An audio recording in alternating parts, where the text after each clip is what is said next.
Hello and welcome to Just Hoops. In today's video, we're going to take a look at the Minnesota Timberwolves at the defensive end of the floor. So first things first, let's look at some stats. They're the 12th rated defense. They're fluctuating between 11 and 13 typically. They're 4th in steals, 3rd in blocks, and 9th in three-point defense. So overall, they're a really underrated defensive group. But to start this video, let's talk about their personnel that has allowed them to excel as a defense. So you saw that they have some pretty good rankings as a defensive rating team in the top 15, but it all starts with their personnel. They got guys like Pat Bev, Jared Vanderbilt. They have Karl Anthony Towns in the middle of the floor, a big mobile 7-footer with great length and athleticism. Anthony Edwards, who will fly around, make plays. But Pat Bev is really instilling a hard-working defensive culture for this team. All these guys fly around, make plays, block shots, steals. They're very good at just being active and playing with energy. This type of stuff is, without saying, a big reason why any defense can be successful and a big reason why the Timberwolves are finding success at this end of the floor. Now let's get into the nitty-gritty a little bit and talk about their defensive principles. As a defense, Coach Finch has installed a hard-working, high-pressure defense, and it all starts at the point of attack.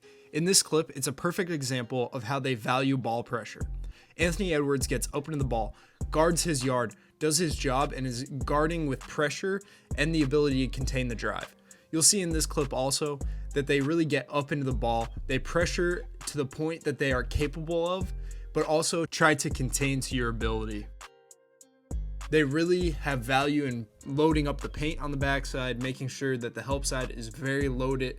They prioritize that paint to make sure that it's really tough to get down there. They got length and size at basically every position. So the more that they're able to load the blocks, load the elbows, and have the big ready to come over and help, the more successful they'll be as a defense. But overall, they're willing to throw everything they got at the point. Throw every single ounce of pressure, every single ounce of energy that they could at the point of attack. Do it. We'll help you if you get blown by. But first things first, get up into the ball, make it uncomfortable, and try to stagnate their offense. In terms of their gaps, you'll see that the top, the nail is loaded if the ball is on the side, and the elbow will be loaded if the ball is deeper, deep wing. The corners, if it's a smaller guy, they'll be up toward the ball, higher up, trying to put some pressure in the gap. They'll be flat if it's a bigger or less mobile guy in that position. The help side, stunt in the gaps, typically recover your shooter on the strong side, pack the paint if you're 2 away or more. The big is the primary helper. You'll see in these clips that the low man does come over and load the strong side when it's on an island, but overall, the big, whether it's Naz Reid or Karl Anthony Towns, they're the primary guys coming over. And in terms of rotation, they talk a lot on the help side. They help each other out. They're really active, as we talked about with their personnel. They're good at Xing out. They're good at scramming. And they basically switch everything that they could. So scramming and rotating on the backside becomes really easy for this group as they're so active and versatile. In terms of directionality on the ball, they like forcing them into help, into action, but mostly they prefer forcing the ball baseline. But if it's in a position where that's not the best option, they'll force them toward the nail, make them work, and not allow easy paint touches. But this last clip against the Heat, you'll see everything in play. They're switching, they're highly active into the ball, they're being up into the grill, forcing stagnant offense, they're being high hedging, putting pressure at the point, and the backside, you can see that the blocks and weak side are always ready, and there's always somebody in the paint ready to help. Now, let's talk about their schemes and coverages within their defense. Starting with their ball screen coverages. So, as we said about their defensive principles, they like applying pressure, and that applies directly to their ball screen coverages. Watch this as Ntilikina comes off the slot ball screen. Cat is up high above the level of the screen, hedging, showing hard, and this is their primary coverage in ball screen defense. You'll see it again in this clip. Ayton comes and sets the screen. Cat is flat in this, but it's a hard show. Be there for 2 or 3 slides and force that pass out, then recover.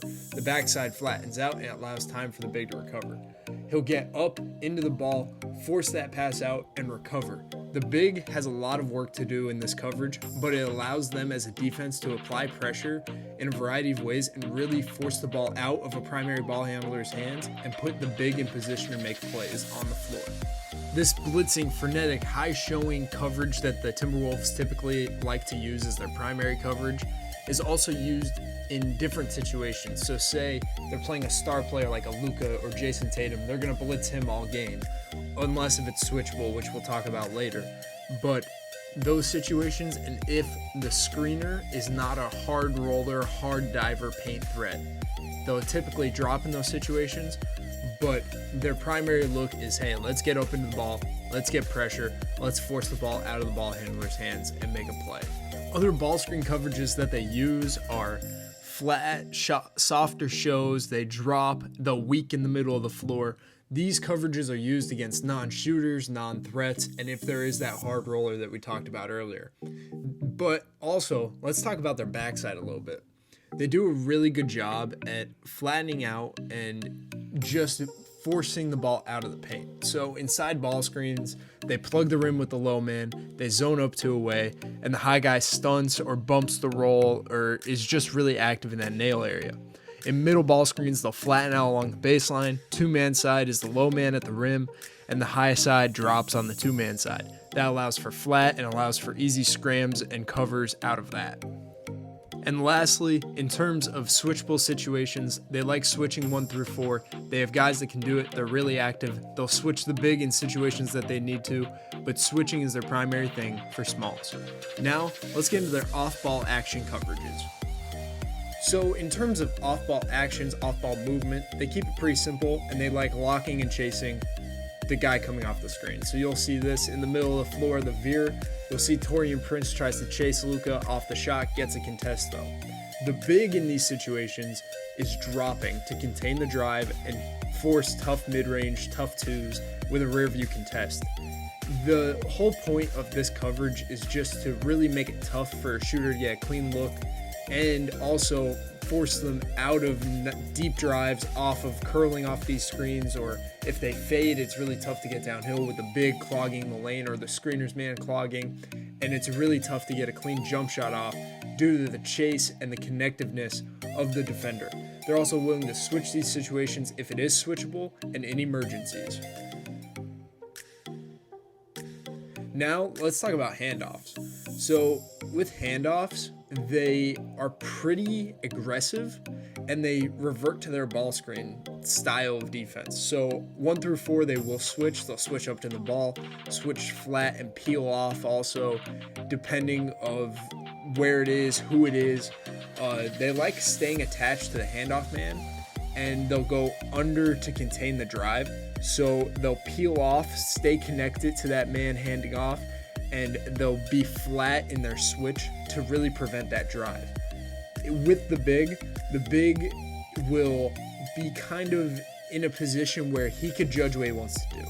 They'll go over and flat with a harder show staying with the ball, or they'll go over and drop with a softer show just to prevent that downhill attack based on whoever has the ball in their hands. Their ability, though, in handoff situations to have this variety of looks while also staying really compact and tight on that backside makes it tough for teams to get advantages in these on-ball actions.